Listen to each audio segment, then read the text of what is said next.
네, 안녕하세요. 거시경제정책 우리 정책대학원 수업의 강의 영상 녹화를 시작하겠습니다. 저 얼굴이 좀 무섭게 나오죠? 집에서 녹화를 하고 있어서 그렇게 조명이 썩 좋지는 못합니다. 양해 말씀을 드립니다. 집에 와서 아이들 재우고 이제 밤에 거의 자정쯤이에요. 그래서 지금 강의 영상 녹화를 하고 있는데 제 얼굴 상태도 썩 좋지 못하고 주변 환경도 좋지 못한 점 양해 부탁드립니다. 오늘따라 아기들이 늦게 자갖고 피곤하네요. 강의 영상 늦게 올려드리는 점도 역시 죄송하게 생각하고요. 무엇보다 중간 시험에 대해서 궁금하신 점이 많으실 텐데 아직 중간 시험 여러분들 답안지를 꺼내 보지도 못했습니다. 놀랍게도 자랑이 아닌데 자랑처럼 이야기해서 허탈하실 수도 있는데 아직 뭐 모범 답안도 만들지 못했고요. 채점도 아직 하지 못했습니다. 그래서 그 여러분들이 원하시는 해답 부분은 제가 따로 만들어서 스캔해갖고 사이버 캠퍼스에 올려드릴 거고요.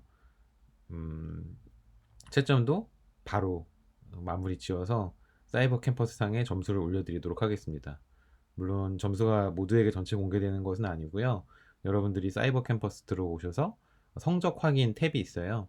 그 성적 확인 탭을 누르시면은 아마 여러분들의 중간 시험 점수를 확인해 보실 수 있을 겁니다. 제가 빠르면 이번 주말 내에 할 수 있을 것 같아요. 주말에 아이들이 저를 많이 찾지 않는다면 집에서 후딱 채점과 모음 답안 작성 정도는 할 수 있지 않을까 기대를 하고 있습니다. 여러분들도 회사에서 한 가지 롤만을 부여받지는 않으시죠? 여러 가지 다양한 롤을 부여받으시고 그것을 어떻게 이제 매니지 해가면서 사는지가 인생의 큰 화두 중에 하나이실 텐데 저 역시 마찬가지입니다. 저 역시 저에게 부과된 여러 가지 롤들이 있어요. 크게는 이제 가정에서의 가장으로서의 롤, 양육자로서의 롤, 그 남편으로서의 롤, 설거지 담당자로서의 롤, 뭐 쓰레기 분리수거 담당자, 청소 담당자, 아이들 기저귀 가는 담당자, 분유 먹이는 담당자, 거의 다네요. 이런 것들을 담당하는 이 집안의 머슴으로서의 롤과 학교에서 저에게 부여되는 롤들. 크게는 이제 학기 중엔 티칭, 그 다음에 하루 365일 부과되는 연구, 그 다음에 지금 제가 학과장도 맡고 있어서 학과장 업무, 이와 동시에 입학 사정관도 맡고 있어서 입학 사정관 이제 새로 들어오는 우리 신입생 친구들 입학 심사, 서류 심사, 그다음에 새롭게 또 우리 학부가 하나 또 설립이 돼요. 총장님의 공약, 새로운 총장님의 공약으로 설립위원회 TF팀 멤버 등등. 그다음에 뭐 외부 연구 용역도 하나 하고 있거든요.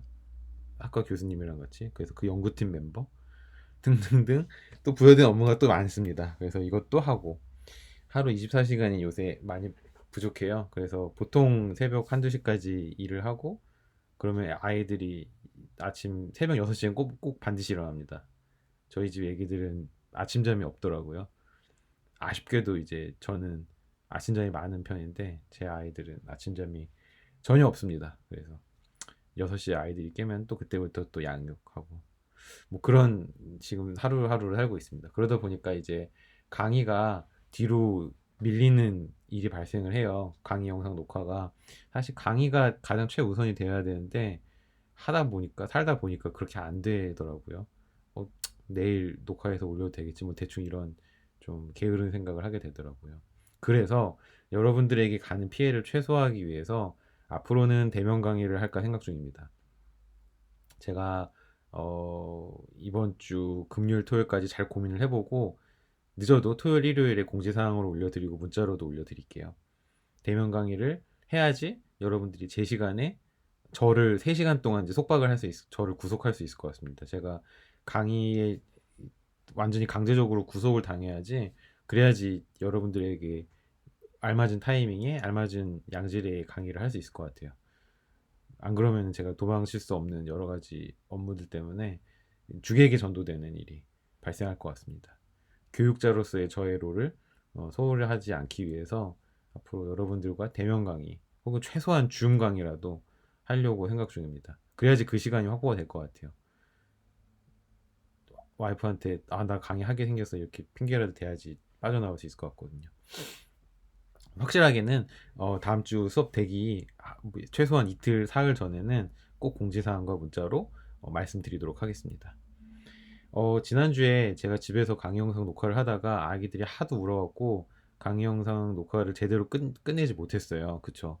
그래서 비슷한 강의를 하는 무역학과 학부 거시경제론 강의가 있습니다. 그 강의 영상 녹화를 대신 올려드렸는데 이해가 부족하실 수도 있을 것 같아서 간략하게 지난 시간 강의를 요약을 해드리고 이번 시간 강의와 연속해서 말씀을 드리도록 하겠습니다.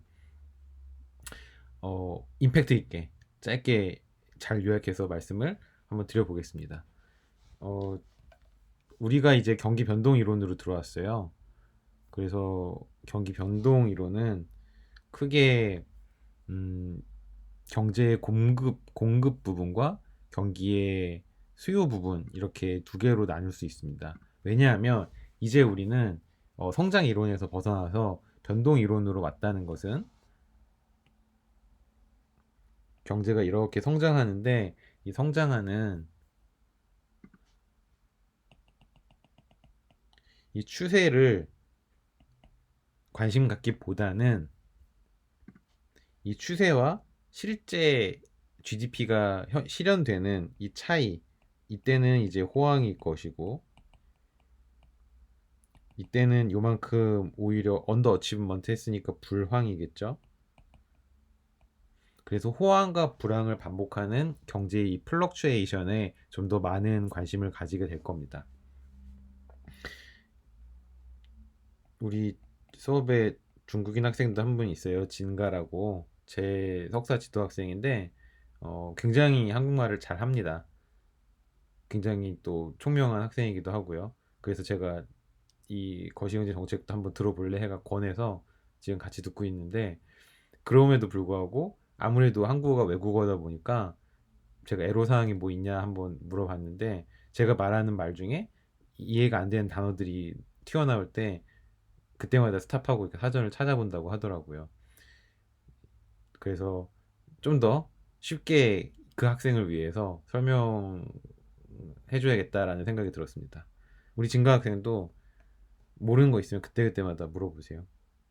물론 지금은 물어볼 수 없겠지만 호황은 쉽게 말해서 초과 공급이 발생하는 상황이라고 생각하면 됩니다. 여러분들이 경제학 원론을 떠올려 보신다면은 이런 2차원에 여기 이제 수량이 들어갈 것이고 여기에 가격이 들어가면은 수요 곡선과 공급 곡선은 이런 식으로 표현이 되잖아요. 초과 공급 같은 경우에는 바로 이 정도가 초과 공급이 되겠죠. 공급량이 수요량보다 이만큼 많으니까 이것이 바로 초과 공급 현상일 것이고 이것은 우리가 이 시장은 아직 균형에 도달하지 못했다라고 이야기합니다.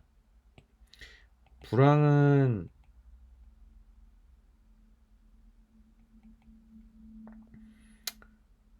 초과 수요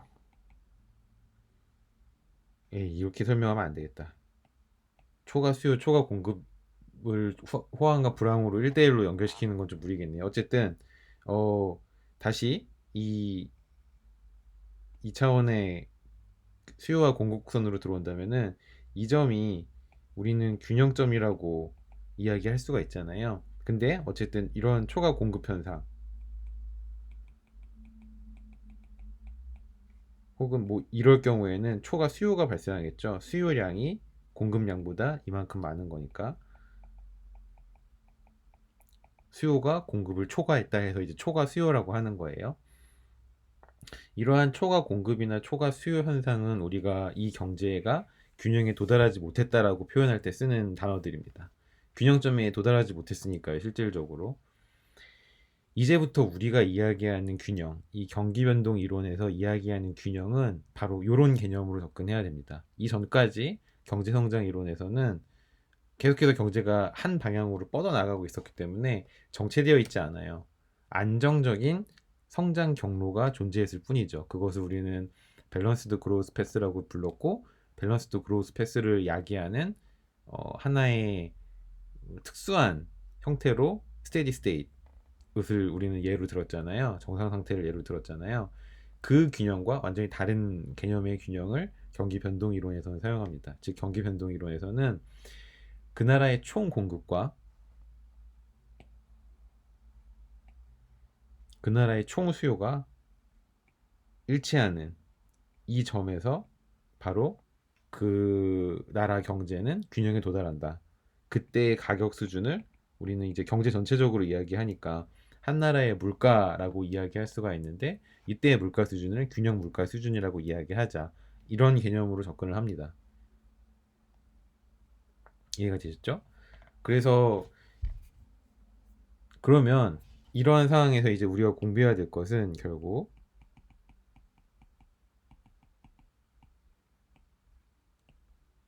그 나라의 공급에 대해서 이야기해야 되는데, 한 나라 경제의 모든 공급을 다 합친 거니까 총 공급이라고 이야기를 할게요. 그리고 마찬가지로 그 나라의 모든 경제 주체가 어디다 돈을 쓰고 싶어 하는가를 이제 어그리게이트 해갖고 총 합쳐갖고 접근을 해야 되니까 총 수요라고 이야기할 수 있습니다. 이 총 공급과 총 수요가 만나면 그 나라 거시경제의 균형이 달성된다고 이야기할 수가 있겠죠. 즉 총 수요량과 총 공급량이 일치할 때 그 나라 경제는 균형에 도달한다라고 이야기할 수 있는데, 문제는 한 나라 경제의 총 공급 곡선이 한 시장에서의 공급 곡선과 같이 항상 우상향하진 않는다는 거예요. 즉 이 총 공급 곡선을 장기와 단기로 나누어서 봐야 될 필요가 있다라는 것이 이제 미시적인 공급 곡선과 거시적인 공급 곡선 간의 하나의 큰 차이고요. 총 수요 곡선 역시 우하향하는 총 수요 곡선은 똑같은 그 모양은 똑같지만은 이 총 수요 곡선이 도출되는 과정은 굉장히 미시 경제학에서의 수요 곡선과 많은 차이가 있다라는 것을 기억하시면 좋을 것 같습니다. 즉 이 총 수요 곡선이 도달되기 위해서는 우리는 IS 곡선과 LM 곡선이라는 것을 배워야 돼요. 그래서 IS 곡선, LM 곡선.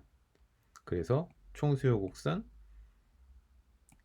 AD, Aggregate Demand라고 그러고요. 총 공급 곡선을 AS, Aggregate Supply 곡선이라고 합니다. 즉 앞으로 우리가 배워야 될 네 개의 소위 말하는 비주얼라이즈드 된 곡선이 존재하는데, 바로 AS, AD. AD를 설명하기 위한 IS, LM 곡선. 요렇게가 앞으로 배워야 될 모든 내용들의 로드맵이라고 할 수 있겠습니다. 그래서 결론은 심플해요. AS와 한 나라의 총 공급과 한 나라의 총 수요가 일치할 때 그 나라 경제는 균형에 도달하더라 라는 이야기를 하기 위해서 앞으로 많은 스텝들을 밟아 나갈 겁니다. 그럼 그 중에서 첫 번째, 총 공급 곡선을 살펴볼 텐데, 총 공급 곡선 중에서도 가장 강한 가정을 한 가장 퓨어한 형태의 경제에서의 총 공급 곡선을 먼저 살펴보는 겁니다. 즉 시장이 완전할 때, 여기서 이제 하나하나 주의를 해야겠죠. 시장이 완전하다는 것은 어떤 의미일까요? 거시경제학에서는 시장이 완전하다는 것은 가격이 완전하게 신축적일 때, 가격이 완전히 신축적이라는 것은 어떤 일정 기간을 우리가 잘랐을 때 그 기간 동안에 가격이 멈추어 있지 않고 계속해서 플렉서블하게 움직이는 상태를 이야기를 해요. 즉 오늘 여러분들이 중국 요리집으로 짜장면을 먹으러 갔어요. 제가 아직 진가 학생한테는 물어보지 못했지만 과연 중국인들도 한국식 짜장면을 좋아하는가 궁금합니다. 전 굉장히 짜장면을 좋아하는데요. 오늘 붙어있는 짜장면 가격과 내일 붙어있는 짜장면 가격이 그 나라의 전체적인 물가 수준에 연동해서 매일 변해요. 그럴 수도 있잖아요. 그럴 경우 우리는 짜장면 가격이 신축적이구나라고 이야기합니다. 근데 어때요? 현실은 대부분은 그렇지가 않죠. 어쨌든 완전한 형태라면은 아마 우리가 먹는 모든 어, 제품들 혹은 서비스의 가격은 그때그때마다의 수요와 공급에 의해서 변해야 될 거예요. 그날따라 사람들이 짜장면을 더 많이 먹길 원해요. 즉, 짜장면에 대한 수요가 증가해요. 그 가게에 대해서. 그러면 짜장면 가격이 올라가야겠죠.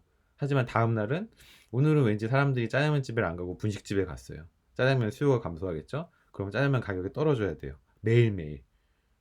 그것이 완전히 짜장면 가격이 신축할 때 발생하는 현상입니다. 현실은 그렇지가 않죠. 그래서 그렇지 않은 현실에 대해서는 다음 챕터에서 계속 살펴볼 거예요. 또 다른 강한 가정은 모든 정보가 모든 경제 주체에게 공평히 주어질 때. 이건 무슨 말이냐 그러면은 어떤 재화나 서비스에 대한 정보가 구매자든지 판매자든지 모두 공평하게 모두 동등한 수준의 정보가 모두에게 똑같이 완전히 공개되어 있다는 거예요. 예를 들어서 금융시장 예를 들어볼까요? 저는 돈을 빌리러 가요, 은행에. 은행은 저를 심사를 합니다. 은행이 저의 어, 대출 상환 능력에 대해서, 즉 빚을 갚을 수 있는 능력에 대해서 저만큼 잘 알고 있을까요? 저는 최대한 감추려고 해요. 당장 내일 잘릴지도 모르는 상사의 눈밖에 나서 당장 내일 짐을 싸야 될지도 모르는 상황이지만 그것을 최대한 감추려고 해요. 왜냐하면 지금 당장 돈을 빌려야 되니까. 은행은 어떻게든지 이 사람이 돈을 갚지 못할 능력이 있지 않을까 찾아내려고 합니다. 그 사이에 싸움이 발생하는 거죠. 하지만 제가 알고 있는 저의 정보와 은행 대출 담당자가 알고 있는 저의 정보는 상이해요. 정보의 비대칭성이라고 이야기합니다, 이 문제를. 그런 문제가 전혀 없는 거예요. 시장이 완전할 때에는. 즉, 시장이 완전할 때를 가정한다는 것은 굉장히 비현실적인 가정이지만 가장 완전한 형태, 가장 퓨어한 상태의 시장을 가정한다는 점에서 반드시 한 번은 생각해 볼 만한 필요가 있는 문제인 거죠. 왜냐하면 우리는 이상향이 무엇인지 알고서 살아야 되니까.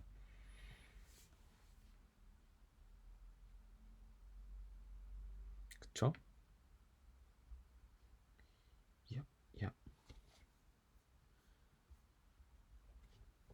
그럼 이렇게 시장이 완전할 때, 즉 가격이 완전히 신축적이고 모든 정보가 모든 경제지 공평에 부어져 있을 때, 그리고 하나 더 한다면은 바로 완전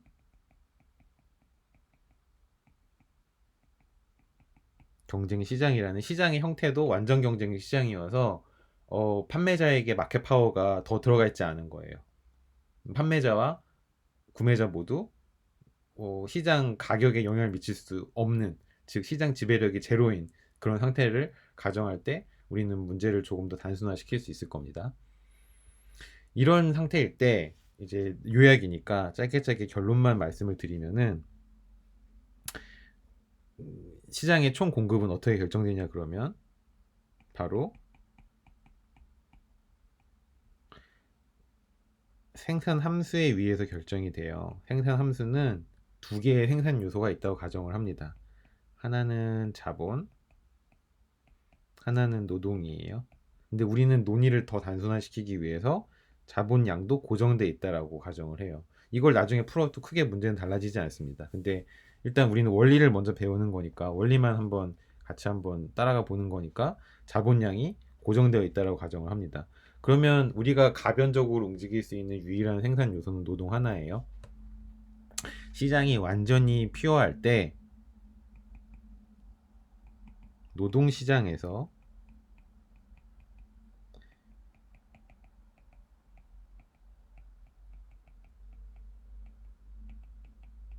균형 노동량이 도출됩니다. 즉 노동 시장에서는 공급자는 근로자예요. 노동자예요. 이 노동 시장의 수요를 담당하는 구매자는 사용자입니다. 보스예요, 여러분들. 즉 노동의 공급과 노동의 수요가 각각 정해지고 이 둘이 일치할 때 노동시장의 균형 노동량이 결정이 되는 거겠죠. 균형 노동량을 L 스타라고 할까요? 그러면 문제는 아주 간단해요.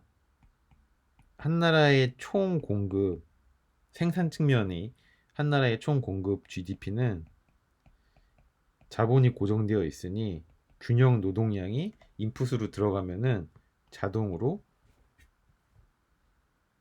총 공급량이 결정이 되겠죠. 이게 끝입니다. 굉장히 단순해요. 근데 여기서 이제 우리가 주의할 점은 뭐냐 그러면 이 모든 과정이 실질 변수들로만 이루어져 있다는 거죠. 즉, 이것은 실질적인 노동량이에요. 즉, 우리가 이걸 시간으로 계산하든 아니면 우리 취업하는 사람들이 취업자 수로 계산하든 어쨌든 실질적으로 존재하는 거잖아요. 명목적인 가치로 평가되지 않는 몇 시간, 몇 명 하는 식으로 실질적인 변수들이잖아요.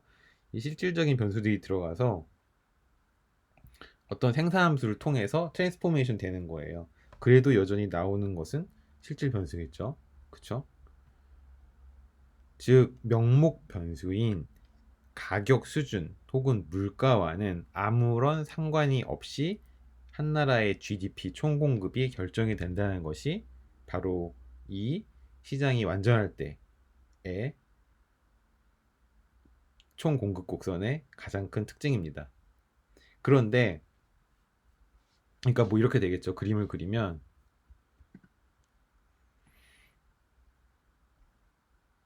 가로축에 Y 혹은 GDP가 들어가고 세로축에 그 나라의 물가 수준 P가 들어간다고 한다면은 한 나라의 GDP는 이미 노동시장에서 결정된 균형 노동량에 의해서 자동적으로 결정이 돼 버려요. 때문에 이 GDP 시장에서의 물가 수준은 총공급 곡선에 아무런 영향을 미치지 못합니다. 그래서 수직의 형태로 표현이 됩니다.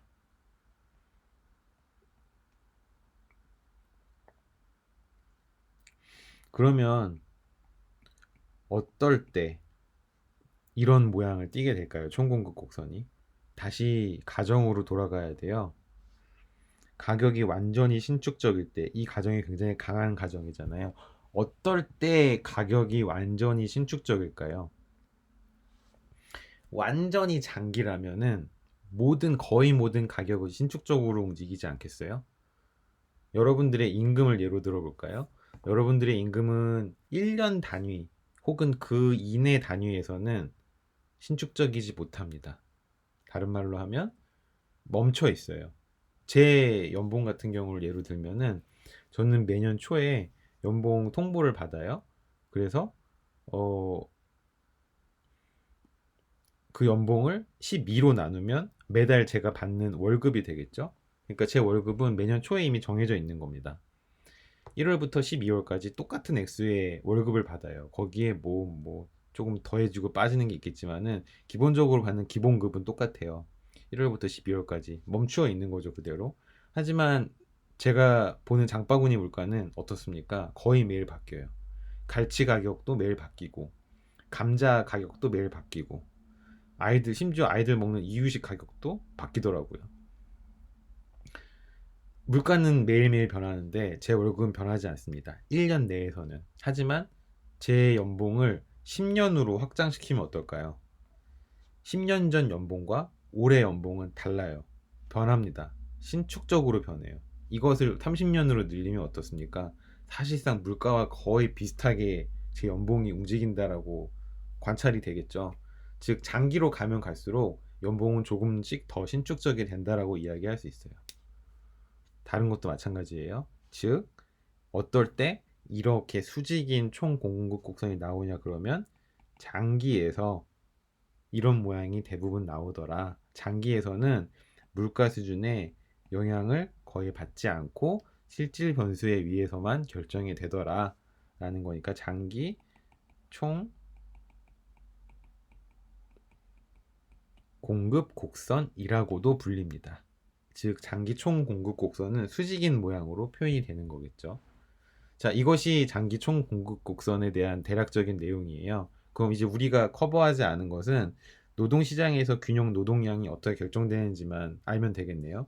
왜냐하면 우리는 이미 경제 성장 이론에서 이 함수 모양이 대표적인 함수 모양이 곱더글라스 펑션인 것도 알고 있잖아요. 즉 1차 동차 함수이고 컨스탄트 리턴스 투 스케일이고 한계 생산 체감의 법칙을 갖는 생산 함수의 성격도 이미 다 알고 있어요. 즉 우리는 요 L에 노동시장에서 결정된 L 스타만 집어넣어 주면은 자동으로 요 장기 총 공급량, 장기 총 산출량을 계산할 수 있겠네요. 그러면 노동시장으로 다시 돌아가 봅시다. 노동시장에서 노동의 공급과 노동의 수요가 어떻게 결정이 되는지 한번 살펴볼게요. 노동의 수요는 누구의 문제입니까? 사용자의 문제죠. 사용자가 노동시장에서는 수요자가 되니까요. 즉 기업의 문제이기도 합니다. 즉 노동 수요는 기업의 문제입니다. 그럼 기업은 어떤 문제를 푸는 주체일까요? 기업의 목적은 단 하나예요. 이윤 극대화. 이윤을 극대화하는데 이윤은 보통 어떻게 정의가 되나요? 기업의 이윤은 총 매출에서 총 비용을 뺀 거죠. 총 매출은 가격의 산출량을 곱한 게 됩니다. 가격은 물가의 수준이고 그 나라의 총 산출량은 Y예요. 즉 여기서는 기업을 그 나라에서 생산되는 모든 산출량을 담당하는 하나의 대표 기업만 있다고 가정하는 거예요. 이것을 이제 한국말로 뭐라고 하더라? 대표적 경제주체 모형이라고 보통 이야기를 합니다. Representative Agent 모델, 뭐 보통 이런 식으로 얘기하는데 굉장히 비현실적인 가정이지만 논의를 단순하기 편하기 때문에 많은 거시경제학자들이 사용하는 가정이에요. 즉, 이 나라에는 단 하나의 소비자와 단 하나의 기업만이 존재하는 겁니다. 대표적인, 즉 그 나라를 대표할 수 있는 대표 기업 하나. 뭐 삼성이 우리나라 GDP를 100% 담당한다고 생각하시면 돼요. 그러면 우리나라 GDP는 전부 삼성의 매출로 들어가겠죠. 이게 이제 명목 매출액입니다. 여기서 생산 비용을 빼야 되는데 우리는 자본이 단기적으로 고정되어 있다고 가정하니까 자본에 들어가는 비용은 없어요. 그럼 오직 노동력을 고용하는 데만 비용이 들어가는데 노동을 L만큼 고용한다고 하면은 즉 L시간 혹은 L명 뭐 뭐든 상관없어요. L만큼 고용한다고 하면은 여기에 임금을 W만큼 지불하는 거니까 W 곱하기 L이 총 생산 비용이 되겠죠. 즉 이것이 이 대표적 기업의 이윤이 됩니다. 기업의 목적은 이윤 극대화예요. 그래서 이 이윤을 뭐 보통 경제학자들은 라지 파이를 쓰거든요. 이윤을 표현하기 위해서.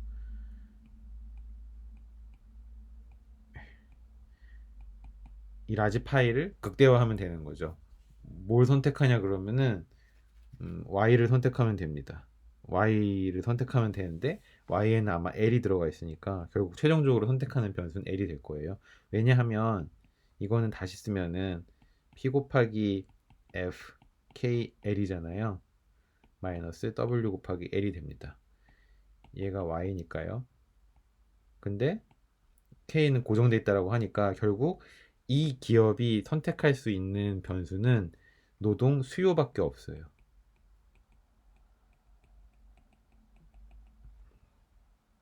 최종적으로 선택하는 변수는 L입니다. 어쨌든 얘를 맥시마이즈 하기 위해서는 얘를 미분해야 됩니다. 즉 미분한 1개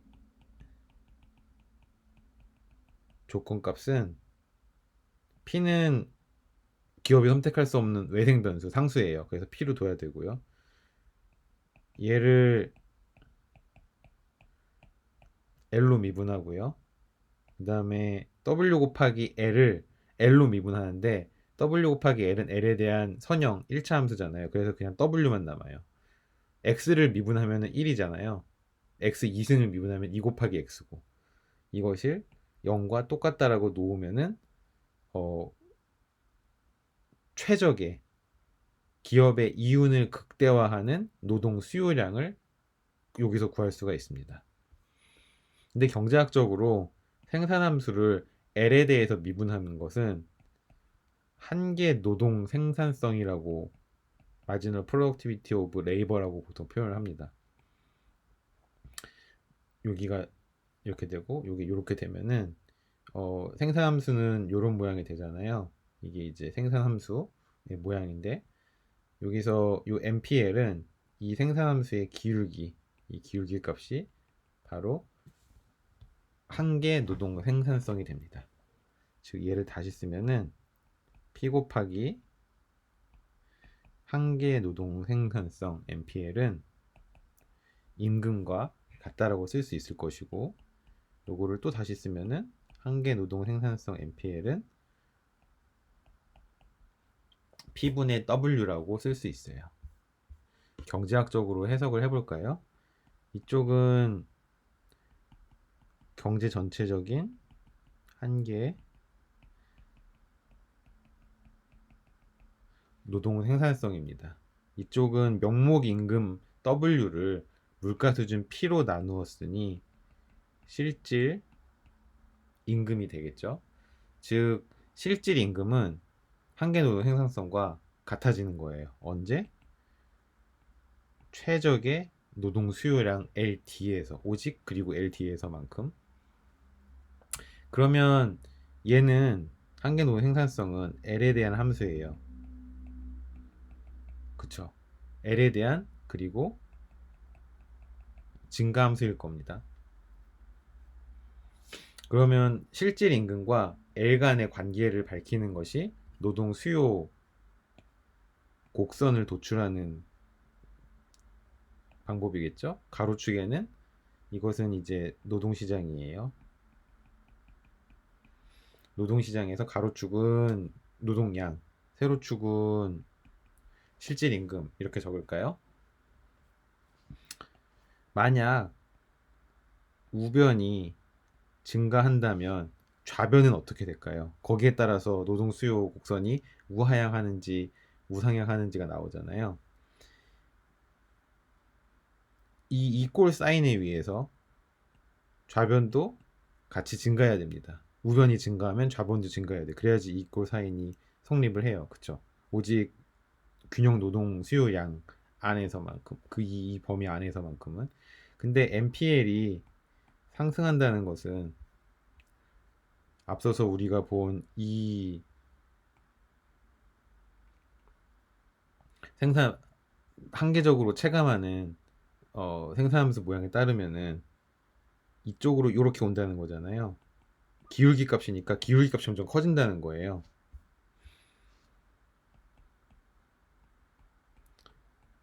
생산함수의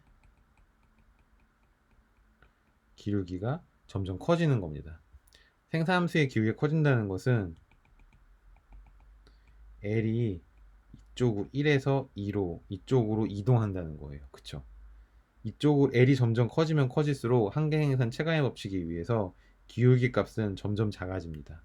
근데 기울기 값이 커진다고 우리는 얘기를 했으니까 점점점 투입되는 노동량 혹은 이 기업이 원하는 노동 수요량은 점점점 감소해야 되는 거겠죠. 즉 이 상황에서 L은 노동 수요량은 감소하게 됩니다. 다른 말로 하면 실질 임금이 상승할 때 노동 수요량은 감소한다는 거예요. 실질 임금이 상승할 때 노동 수요량은 감소합니다. 즉 이런 모양으로 노동 수요 곡선이 그려질 수 있겠네요. 그렇죠?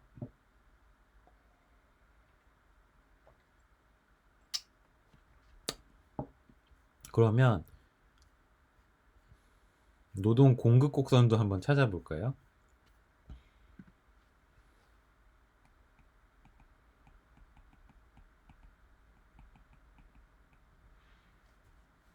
노동 시장에 노동을 공급하는 노동 공급자는 누굽니까? 피, 뭐죠? 피고용자죠. 피고용 경제 모형에서 피고용자는 누구라고 이야기했어요? 소비자라고 이야기했어요. 소비자는 생산 요소 시장, 즉 노동 시장에 노동을 공급하는 공급자 역할이고 제화 및 서비스 시장에서는 제화 및 서비스를 구매하는 수요자 입장입니다. 우리가 소비자 혹은 가게라고 이야기하는 이 사람들의 문제를 풀어야 됩니다. 이 사람들은 어떤 문제를 가지고 있냐 그러면은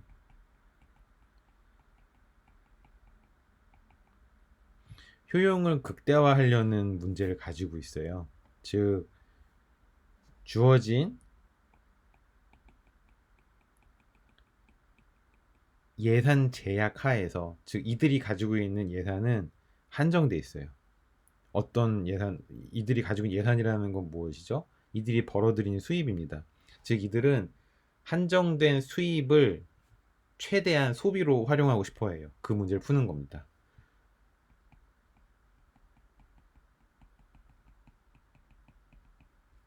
이들의 수입은 뭡니까?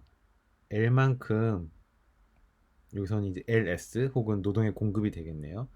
L만큼 노동을 공급하고 그 대가로 W만큼 임금을 받습니다. 즉 이거는 이들이 벌어들이는 총 수입이 되겠네요. 그렇죠? 이것을 전부 다 소비로 사용하고 싶어 해요. 근데 소비 한 단위당은 가격 수준 P만큼 붙습니다.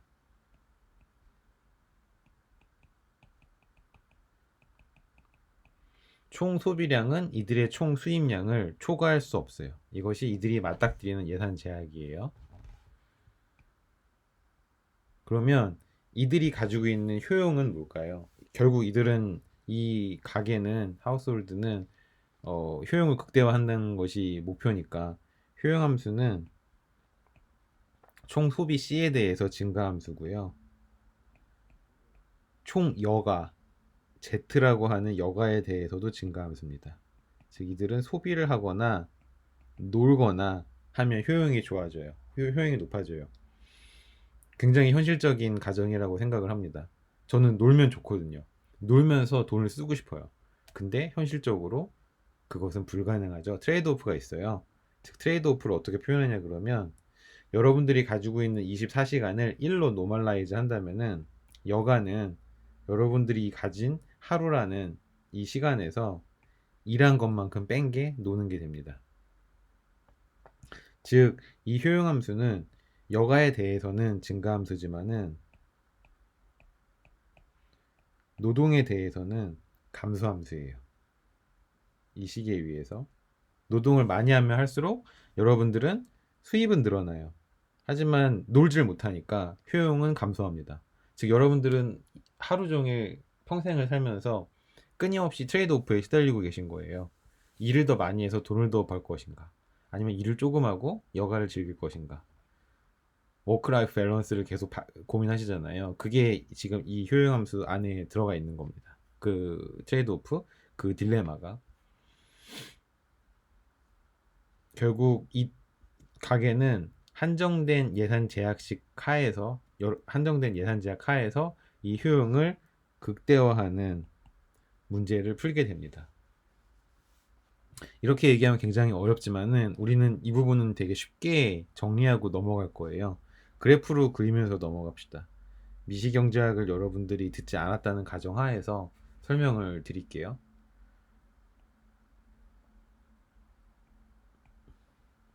여가도 여러분들은 사고 싶어 하고요. 최종 제화 및 서비스 C도 많이 하고 싶어 해요. 소비를 많이 하고 싶어 해요. 근데 이 둘은 항상 트레이드 오프가 있다고 말씀드렸잖아요. 그러니까 그래프 모양은 대충 이렇게 되겠네요. 이것이 여러분들의 효용 함수입니다. 이쪽으로 갈수록 효용은 증가해요. 즉 이것을 1번 효용 함수라고 하고 이것을 2번 효용 함수라고 하면은 1번 효용 함수는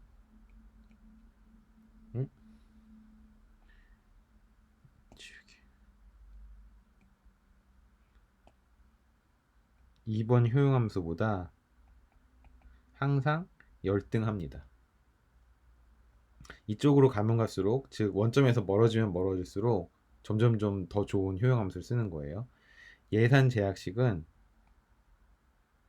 직선이에요. 이 예산 제약식의 기울기는 바로 실질임금 P분의 W입니다. 이 예산 제약식은 우리가 요 위에서 봤던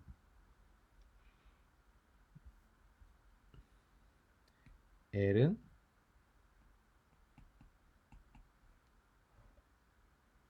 실질임금 곱하기 소비, 요 예산 제약식 얘를 L에 관해서 정리했고 이걸 다시 여기다 쓴 거예요. 그러면 이 경제의 균형은 이 예산 제약식과 이 효용함수가 한 점에서 만날 때 최적이 됩니다. 왜냐하면 만약에 효용함수가 이런 식으로 되면은 최적이 아니죠. 왜냐하면 우리는 이것보다 조금이라도 더 위에 있는 효용함수를 계속해서 그려나갈 수 있을 테니까요. 만약에 효용함수가 이렇게 예산제약식과 만나지 않는 데 있다고 하더라도 이것은 해가 아닙니다. 왜냐하면 만나야지 예산제약식 안에서 소비가 이루어지는데 이것은 예산제약식 밖에서 소비가 이루어지고 있는 효용함수이기 때문에 이것도 해가 아니에요. 즉 여러분들의 효용을 극대화시킬 수 있는 해는 주어진 예산제약식과 한 점에서 만나는, 즉 가장 바깥쪽에서 만나는 효용함수 하나를 찾는 거예요. 그러면 이 점에서 기울기는 W분의 P가 되겠죠. 왜냐하면 이 직선의 기울기는 항상 똑같으니까. 곡선의 기울기, 이 효용함수의 기울기도 P분의 W가 될 텐데 이 P분의 W는 어떤 의미일까요? 경제학적으로는 효용함수를, 즉 요 U라는 놈을 마지널 유틸리티 Z로 미분한 것, 그리고 요 효용함수라는 놈을 C로 미분한 것, 간의 비율이라고 수학적으로는 정의가 됩니다. 이것을 마지널 레이트 오브 서브스티튜션, 한계 대체율이라고 이야기해요. 한계 대체율의 경제학적인 개념은 간단히 설명을 드리면은 C 한 단위와, 즉 재화 소비 한 단위와 교환될 수 있는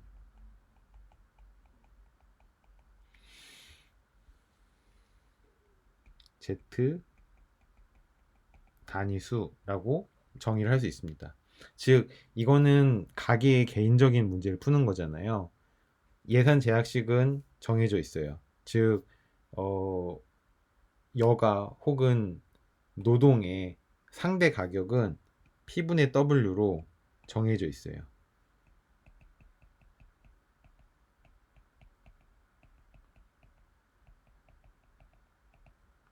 이거는 시장에서 결정된 거기 때문에 가게가 건들 수 없는 부분입니다. 공식적인 가격이에요. 공식적인 시장 가격이에요. 공식적인 시장 가격인데 효용함수는 가게가 가지고 있는 주관적인 가치잖아요. 이 가치는 효용함수 모양을 보시면 아시겠지만 곡선이어서 매 점에서 기울기 값이 변해요. 즉 매 순간 우리는 갈등하고 있는 거죠. 어떨 때는 여가를 좀 더 좋아했다가 상대적으로 어떨 때는 재화를 소비하는 걸 더 좋아하고, 그것은 뭐에 달려 있습니까? 내가 노동력을 공급할 때 받는, 시장에서 보상받는 노동에 대한 가치, 즉 실질 임금에 달려 있는 거예요. 실질 임금이 높으면 저는 노동을 더 공급하고 싶어 해요. 그러면 더 많은 소득을 얻어서 더 많은 재화를 소비할 수 있을 테니까. 만약에 내가 노동을 공급하는데 노동을 시장에서 잘 쳐주지 않아요. 실질 임금이 낮아요. 그러면 굳이 노동을 공급할 필요를 느끼지 못하고 그냥 좀 가난하게 살면서 재화를 더 소비하겠죠. 인투이션은 이겁니다. 즉 만약에 시장 가격이 상승한다면 요 이꼴 사인에 의해서 이 부분이 분자가 상승해야 될 것이고, 분자가 상승한다는 것은 요 효용함수도 한계의 효용 체가의 법칙을 따르거든요. 즉 기울기 값이 점점 커진다는 거니까 Z가 감소한다는 것을 의미해요. 즉 여가가 감소한다는 것을 의미해요. 여가의 감소는 앞서서 우리가 봤던 여가와 노동의 대체관계, 요놈이요. 요놈에 의해서 노동 공급량이 증가한다는 것을 의미합니다. 즉, 실질 임금이 상승하면 노동 공급은 증가하게 돼요. 실질 임금이 상승하면 노동 공급은 증가하니까 이런 모양으로 그릴 수 있을 겁니다. 즉, 최종적으로 우리는 노동시장에 노동 공급 곡선과 노동 수요 곡선을 찾았어요. 그러면 균형점도 당연히 찾기가 쉽겠네요. 균형점은 노동 수요량과 노동 공급량이 일치하는 이 점에서 균형 노동량이 결정이 됩니다. 즉, 노동시장에서 균형 노동량이 결정이 되면 다시 큰 그림으로 돌아가는 거예요.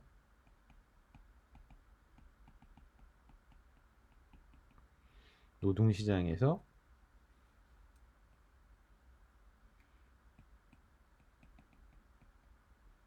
균형 노동량 L스타가 결정이 되고요.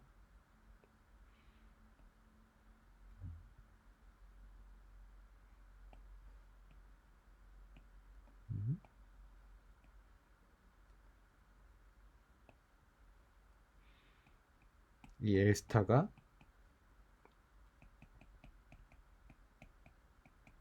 생산함수 F에 하나의 인풋으로 들어가서 최종적인 GDP 수준을 결정하게 되는 겁니다. 여기에 물가 수준은 전혀 관여하지 않기 때문에 완전히 수직인 공급 곡선이 도출되게 되는 것이죠. 이것을 우리는 장기 총 공급 곡선이라고 부른다라고 이야기할 수 있는 겁니다.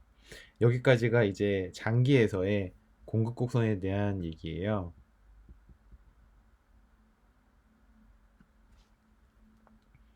그러면 이제 단기의 공급 곡선에 대해서도 한번 같이 알아보겠습니다.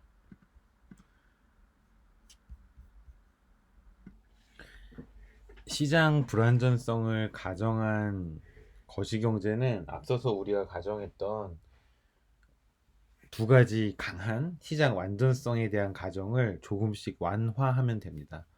반대로 방향으로 움직이면 돼요. 볼까요, 한번? 즉, 우리가 아까 가정했던 첫 번째, 가격의 완벽하게 신축적인 가격. 이거는 현실적으로 거의 달성이 불가능한 가정이에요. 때문에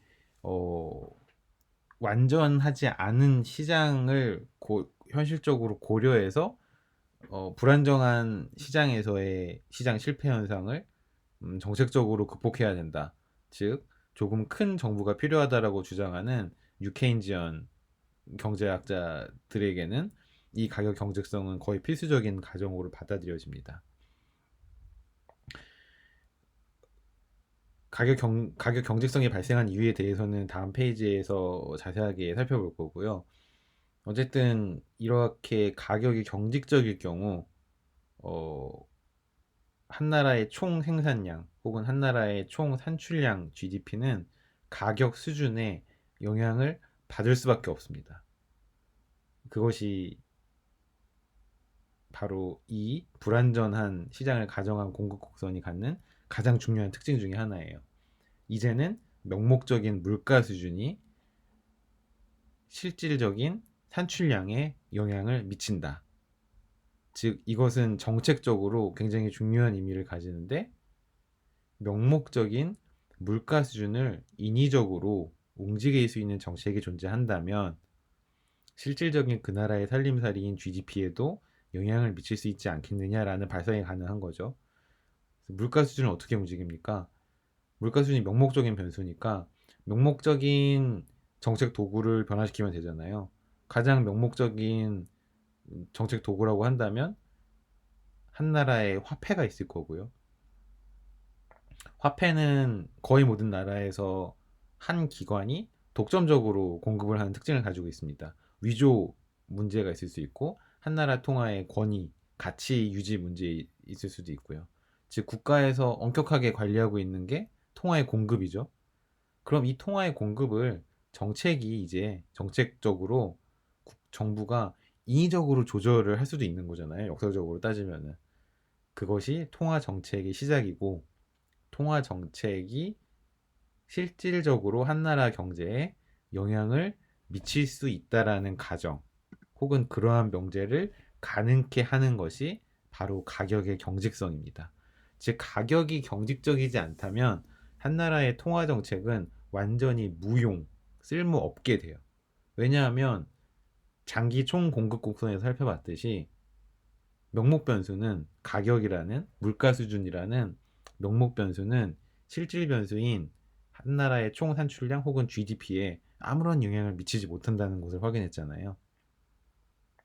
그런데 가격이 만약 경직적이라면, 앞으로 우리가 살펴보겠지만 어떠한 방식으로든지 물가 수준이 한 나라의 총 생산성, 총 산출량에 영향을 미치게 되고, 어떤 방식으로든지 그 경우 비로소 정부가 통화량을 조절함으로써 정책적으로 한 나라의 살림살이에 영향을 미칠 수 있는 근거를 마련하게 된다라는 것이 거시경제 정책상에서 굉장히 중요한, 음, 뭐라 그럴까요? 굉장히 중요한 가정 혹은 출발선이라고 할 수 있습니다. 그래서 이 챕터가 거시경제 정책을 이해하는데, 특히 현대 거시경제 정책을 이해하는데 굉장히 중요한 밑바탕을 만들어 줍니다. 그래서 다음 주에 저는 여러분들과 꼭 만나서 이 이야기를 해야 되지 않을까라고 생각하고 있습니다. 근데 학파적인 관점에서 봤을 때 뉴케인지안과 척을 지는 학파가 있잖아요. 우리가 시카고 학파라고 보통 이야기하는 이 학파는 그냥 그걸 인정하고 싶지 않은 거예요. 가격이 경직적인 거는 사실인 것 같은데 이걸 인정해 버리면 왠지 뉴케인지언한테 진다는 느낌을 받는다는 거죠. 그래서 다른 이론을 가지고 나옵니다. 1976년에 존 루카스라는 천재적인 시카고 대학의 경제학자가 지금까지 너희들이 가지고 있었던 가정 중에 굉장히 틀린 게 하나 있어. 그것은 바로 경제 주체가 미래를 예측하는 데 있어서 사용하는 기대값의 추정 논리가 틀렸다는 것입니다. 경제 주체는, 즉 우리 인간은 미래를 예측할 수가 없어요. 그렇죠? 점쟁이가 아닙니다. 점쟁이가 아니기 때문에 미래를 예측할 수가 없어요. 때문에 미래에 대한 기대를 합리적으로 하는 것이 중요합니다. 그런데 루카스가 비판하기를, 당시까지 이제 많은 거시경제학자들이 미래를 추정하는 방식은 과거에 이러한 패턴으로 진행되어 왔으니 미래에도 그러한 패턴으로 진행되지 않겠느냐는 짐작에 불과하다는 거죠. 이것을 과거 회귀적인 기대라고 이야기합니다. 적응적 기대라고, 혹은 정태적 기대라고도 이야기를 해요. 즉 과거에 이런 식으로, 뭐 예를 들어서 과거에 우리나라 GDP가 매년 연평균 3%씩 증가해 왔으니 지난 15년간 내년에도 3% 증가하지 않겠느냐고 예측하는 거죠. 이것은 논리적으로 타당하지 않습니다. 그것을 이제 경제학계에서는 굉장히 유명한 비판이다 그래서 루카스 크리틱이라는 일대 사건이라고 보통 표현을 합니다. 우리 앞서서 봤던 같이 읽었던 논문 리딩에도 루카스 이야기가 등장을 하죠. 그 얘기입니다. 그렇다면은 올바른 기대값 추정 방법은 무엇이냐? 루카스가 이야기하기를, 과거로부터 지금까지 우리가 접근할 수 있는 어베일러블한 모든 인포메이션 셋, 모든 정보 집합을 다 모으자. 그리고 그 정보 집합을 기반으로 기대값을 추정을 하자. 즉 미래지향적인, 포워드 루킹한 미래지향적인 기대값을 추정을 하자는 겁니다. 과거에 기대지 말고 우리의 지식을 최대한 늘려서 정보집합 셋을 최대한 맥시마이즈 해갖고 그러한 지식 하에서 미래를 합리적으로 스트럭처리 계산을 해야 한다는 거죠. 즉 구조 방정식을 세워서 그 구조 방정식이 해를 푸는 방식으로 접근을 해야지, 과거에 이렇게 되었으니까 미래에도 그렇게 되겠지 라는 식으로 접근하는 건 틀렸다는 거죠.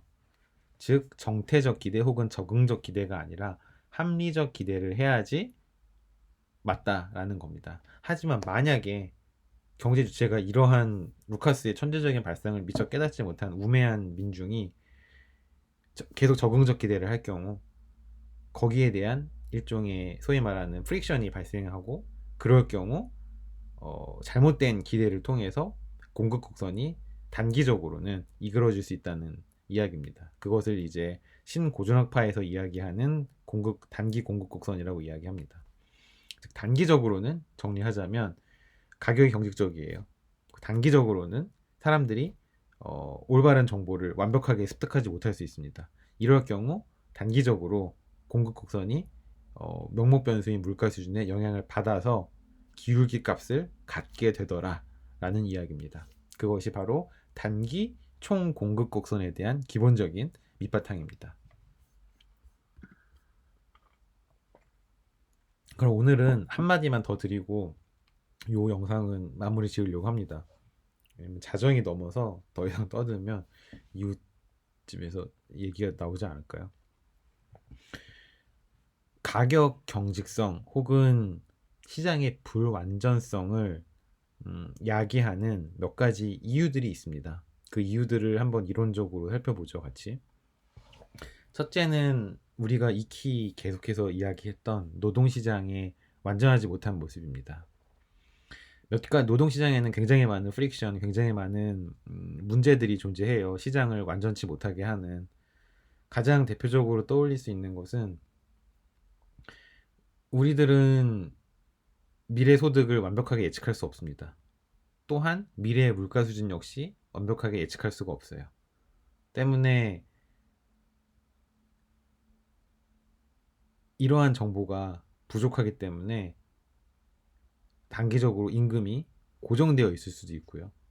임금은 물가 수준에서 굉장히 큰 부분을 차지하기 때문에 임금이 단기적으로 고정될 경우 전체 물가 수준이 고정되는 효과도 있습니다.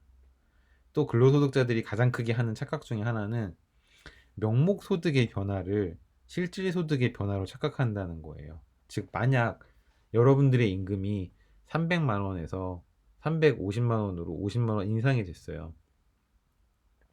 좋아하겠죠? 나 임금 올랐네? 실질적으로 임금이 오른 거라고 생각을 해요. 하지만 물가 수준까지 같이 고려해서 봐야 된다는 거죠. 물가 수준이 만약 100% 올랐어요. 갈치가 갑자기 2만 원이었다가 4만 원이 됐습니다. 제가 계속 갈치를 드는 이유는 제가 갈치를 좋아하기 때문입니다. 하지만 제 아내가 갈치를 별로 좋아하지 않기 때문에 결혼 이후 갈치를 많이 먹지 못해서 한이 맺혔기 때문입니다. 아무튼 갈치 가격이 2만 원 오르고 사각 가격이 2만 원 오르고 애들 이유식 가격이 2만 원 올랐는데 제 월급만 딸랑 한 5% 올랐어요. 그러면 제 월급이 정말 오른 겁니까? 실질적으로는 오르지 않고 오히려 떨어지는 것에 가깝겠죠. 이것을 화폐 환상 효과라고 이야기합니다. 이 화폐 환상 효과는 나중에 우리가 신고정학파의 공급 곡선에 대해서 이야기할 때 다시 한번 가지고 나올 겁니다. 명목소득과 실질소득을 착각하는 현상. 대부분의 근로소득자들이 갖는 착각 중에 하나죠. 또 다른 노동시장에서 발생하는 가격 경직성 요인 중에 하나는, 근로소득자의 임금은 대체적으로 하방 경직성을 갖는다는 겁니다. 여기서 하방 경직성이라고 함은 아래로 떨어지는 힘이 약하다는 거예요. 즉, 아래로 잘 안 내려가려는 거죠. 즉, 여러분들의 임금은 위로 올라가려는 힘은 강해요. 근데 아래로 떨어지려는 힘은 굉장히 약합니다. 그래서 거의 대부분 우상향하는 모습을 시계열적으로 계속 보이게 되죠. 그 이유는 나라마다 조금씩 상이하긴 하지만 기본적으로 모든 기업들이 노동조합을 가지고 있기 때문이고요. 또 거의 모든 국가에서 근로소득자들을 사회적 약자로 인식하고 있기 때문에 이 사회적 약자를 보호하기 위한 노동법이 굉장히 강하게 제정되어 있기 때문입니다. 여러분들이 저보다 더 잘 아시겠지만 우리나라 노동법은 굉장히 강한 편이죠. 함부로 자를 수가 없습니다. 즉, 해고라는 것이 사실상 거의 불가능한 나라가 한국인데 어떻게 해고를 합니까? 보통 나가라고는 얘기 안 하고 명예퇴직 같은 프로그램을 넌지시 제시한다던가, 아니면 갑자기 화장실 앞으로 책상을 발령낸다든가, 아니면 경상계열을 멀쩡히 졸업한 사람에게 전봇대위로 올라가서 전선을 끊으라는 업무 명령을 내린다던가 하는 식으로 퇴사를 종용을 하죠. 즉, 퇴사를 강요하지 실질적으로 회사가 해고를 하진 않지 않습니까? 그 사람이 심대한 범죄를 저지르지 않는 이상 해고를 하기 굉장히 어렵게 되어 있습니다. 마찬가지로 임금 협상의 통상 임금도 굉장히 포괄적으로 우리나라는 정의가 되어 있기 때문에 통상 임금을 함부로 깎을 수도 없게 되어 있어요, 법적으로. 깎으려면은 몇 가지 중요한 요건을 만족시켜야 됩니다. 일단 거시 경제가 굉장히 안 좋아야 되고요. 경제 위기 상황에서 그 기업이 임금을 깎지 않고는 생존이 불가능한 상황임을 입증을 해야 돼요. 기업 입장에서. 그래야지 겨우 임금을 깎을 수 있습니다. 그렇지 않으면 노동법에 걸려서 나중에 국가로부터 철퇴를 맞게 됩니다. 노동조합도 한국은 굉장히 강한 편이죠. 강성 노조가 굉장히 많아서 임금을 함부로 내렸다가는 바로 파업하게 되죠. 이런 것들을 알기 때문에 기업들도 함부로 임금을 내릴 수가 없습니다. 이것이 노동 임금을 경직적으로 움직이게 만드는 하나의 요인이 될 수 있는 거죠. 두 번째는 대부분의 시장이 불안전하기 때문, 즉 경쟁 수준이 불안전하기 때문입니다. 대부분의 시장은 완전 경쟁 시장이 아니라 독점적 경쟁 시장에 가까워요. 여기서 독점적 경쟁 시장이라고 함은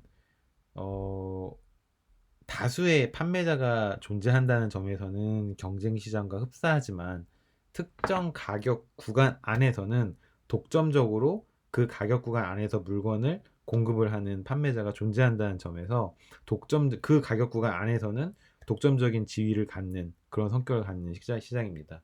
즉 모두 굉장히 다수의 판매자가 존재하지만은 그 다수의 판매자가 아주 조금씩 차별화되는 제품들을 팔아요.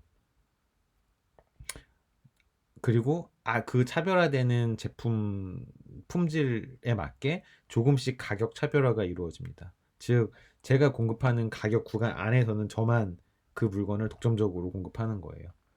하지만 그 가격 구간을 벗어나는 순간 다른 경쟁자가 수없이 많이 몰려들어서 순식간에 독점 시장에서 경쟁 시장으로 시장의 환경이 완전히 바뀌게 되는 그런 시장 형태인 거죠.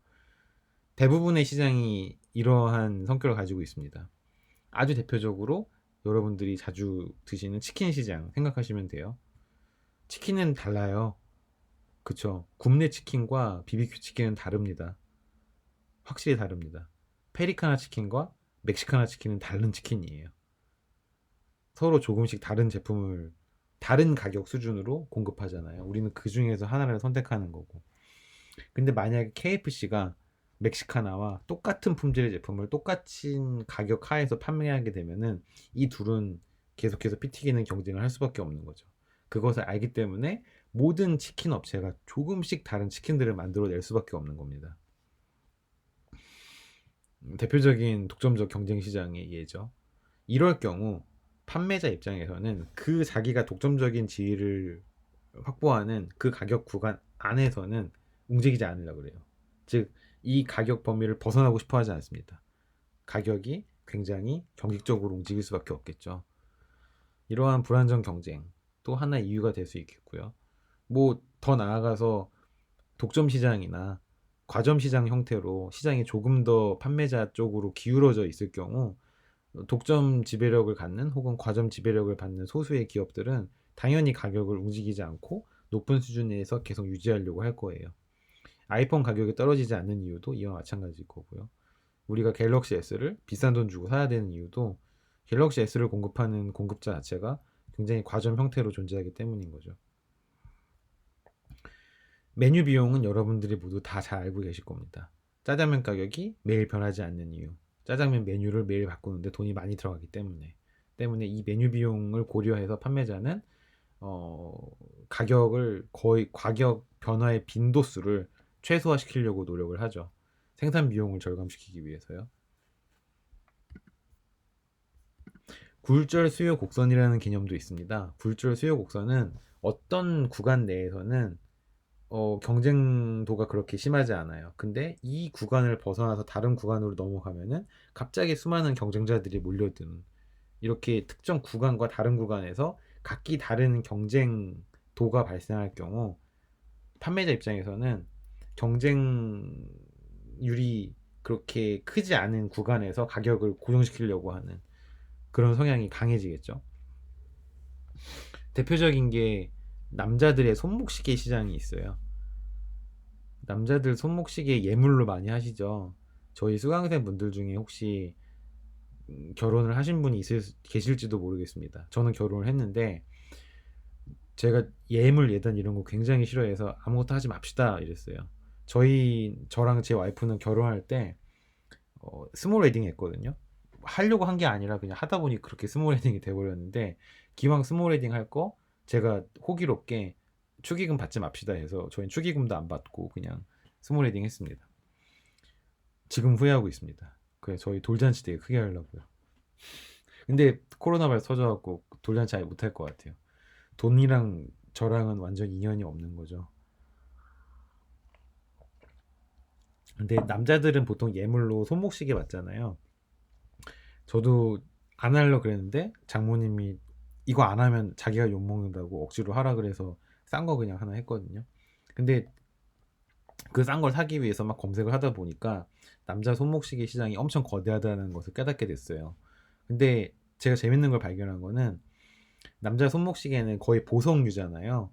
사실상 기계식, 오토매틱 시계의 의미가 없어요. 왜냐면 제가 차고 있는 애플워치처럼 100% 정확하게 시간을 주는 플러스 알파 기능들이 굉장히 많은 좋은 전자식 시계가 많으니까 기계식 시계는 사실상 쓸모가 없거든요. 근데 그걸 차는 이유는 보석이기 때문에 차는 거죠. 과시용으로 럭셔리 굿인 거죠. 이 럭셔리 굿 시장이 굉장히 재밌더라고요. 높은 가격대, 1000만 원 이상 가격대는 업체가 몇 개 없어요. 예를 들어 1000만 원부터 1500만 원 사이 가격대, 롤렉스, 뭐 블랑팡 몇 개 없습니다. 근데 1000만 원 이하, 500만 원에서 1000만 원까지 거기도 시장 지배력을 갖는 기업이 몇 개 없어요. 오메가, 뭐 IWC 뭐 이런 데들. 근데 갑자기 500만 원 밑으로 내려오잖아요. 그럼 갑자기 기업체 수가 확 늘어나요. 더 내려가서 100만 원대, 200만 원대, 이것을 높은 가격이잖아요. 100만 원이라고 하면. 근데 이것을 손목시계 시장에서는 중저가 시장이라고 얘기하더라고요. 이 중저가 시장에서는 기업 수가 굉장히 많고 경쟁도가 굉장히 높게 올라갑니다. 그래서 굉장히 가성비 좋은 제품들이 많이 나오죠.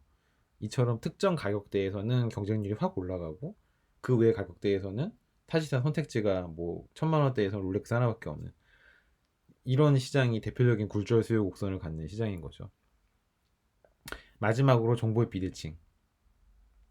우리가 많이 얘기했기 때문에 짧게 얘기하고 넘어가겠습니다. 판매자와 구매자 간에 정보가 불균형하게 주어질 경우 가격에 대한 민감도, 즉 탄력성이 다르게 나타날 수 있습니다. 예를 들어서 판매자 같은 경우에는 가격에 대한 정보, 제품에 대한 정보를 조금 더 많이 알고 있기 때문에 가격 변화에 둔감하게 반응하고 가격 변화를 조금 덜 시키려는 경향이 있습니다. 근데 구매자 같은 경우에는 가격에 대한 정보도 상대적으로 더 적게 가지고 있고요. 제품에 대한 정보도 부족하기 때문에 가격이 조금만 변해도 굉장히 민감하게 반응하는 경향이 있어요. 이처럼 정보의 비대칭 문제가 발생할 경우 상대적으로 판매자는 가격을 조금 더 둔감하게 움직이려는 그런 경향성을 드러내게 됩니다. 여기까지가 이제 가격 경직성이 발생하는 여러 가지 요인들에 대한 얘기였습니다. 다음 영상에서는 본격적으로 단기 총 공급 곡선을 어떻게 도출하는지에 대해서 말씀을 드리도록 하겠습니다. 수고 많으셨습니다. 장시간 동안.